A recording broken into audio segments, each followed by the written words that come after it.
కాంగ్రెస్లో Nizamabad MP seat hot కేక్లా మారింది. ఇక్కడ అభ్యర్థిని ఏఐసీసీ పెండింగ్లో పెట్టడంతో ఆశావహుల చూపు ఈ స్థానంపై పడింది. జహీరాబాద్ ఎంపీ అభ్యర్థిని ఖరారు చేసిన కాంగ్రెస్ అధిష్టానం నిజామాబాద్ ఎంపీ అభ్యర్థి విషయంలో ఆచితూచి వ్యవహరిస్తోంది.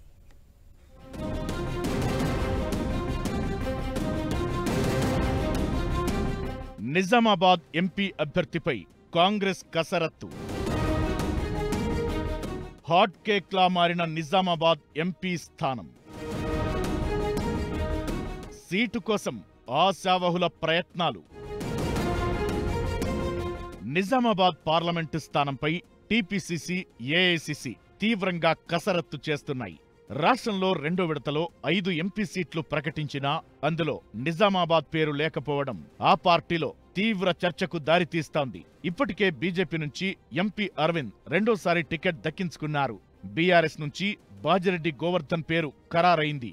బీజేపీ జగిత్యాలలో బహిరంగ సభకు ప్రధానిని తీసుకువస్తే బీఆర్ఎస్ పార్లమెంటు ఎన్నికలపై సెగ్మెంట్ ఎమ్మెల్యేలతో కలిసి సమీక్ష నిర్వహించింది.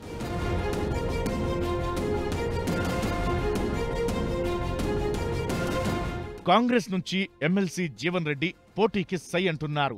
అయితే ఆయనకు జిల్లాలో క్యాడర్ ఏ మేరకు సహకరిస్తుందోనన్న చర్చ జోరుగా నడుస్తోంది. బీసీ కోటాలో టికెట్ ఆశించిన మాజీ విప్ ఈరవత్రి అనిల్ కు ఖనిజ అభివృద్ధి సంస్థ చైర్మన్ గా నియమించింది ప్రభుత్వం. దీంతో ఆయన ఎంపీ టికెట్ ఆశించడం లేదు. బాల్కొండ నుంచి ఎమ్మెల్యేగా పోటీ చేసి ఓడిపోయిన ముత్యాల సునీల్ రెడ్డి నిజామాబాద్ టికెట్ ఆశిస్తున్నారు.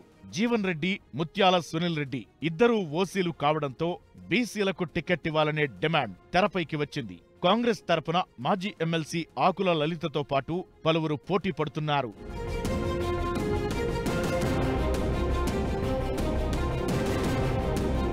కాంగ్రెస్ రెండో జాబితా కొలిక్కి వచ్చిన నిజామాబాద్ పార్లమెంటు అభ్యర్థి ఎవరనేది తేలకపోవడంతో కొత్తగా మరికొంతమంది ఆశావహుల పేర్లు తెరపైకి వస్తున్నాయి. ప్రధానంగా ఎంపీ సీటు కోసం ఏఐసీసీతో పాటు సీఎం రేవంత్ రెడ్డి చెప్పిన వారికే టికెట్ దక్కే అవకాశం ఉండటంతో కొందరు ఆశావహులు రేవంత్ రెడ్డి ఆశీస్సులు తమకే ఉన్నాయంటున్నారు.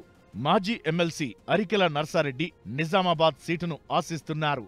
కామారెడ్డిలో రేవంత్ రెడ్డి గెలుపు కోసం కష్టపడ్డానని, ఎమ్మెల్సీ జీవన్ రెడ్డికి టికెట్ ఇవ్వకపోతే తనకు ఇవ్వాలని కోరుతున్నారు. అలాగే జిల్లా కేంద్రంలో డాక్టర్గా పనిచేస్తున్న కవితారెడ్డి తనకు టికెట్ ఇవ్వాలని లాబీయింగ్ చేస్తున్నట్లు ప్రచారం జోరుగా సాగుతోంది. బీఆర్ఎస్, బీజేపీ అభ్యర్థులను ప్రకటించి కాస్త దూకుడు ప్రదర్శిస్తుంటే కాంగ్రెస్ ఇంకా అభ్యర్థి వేటను కొనసాగిస్తోంది.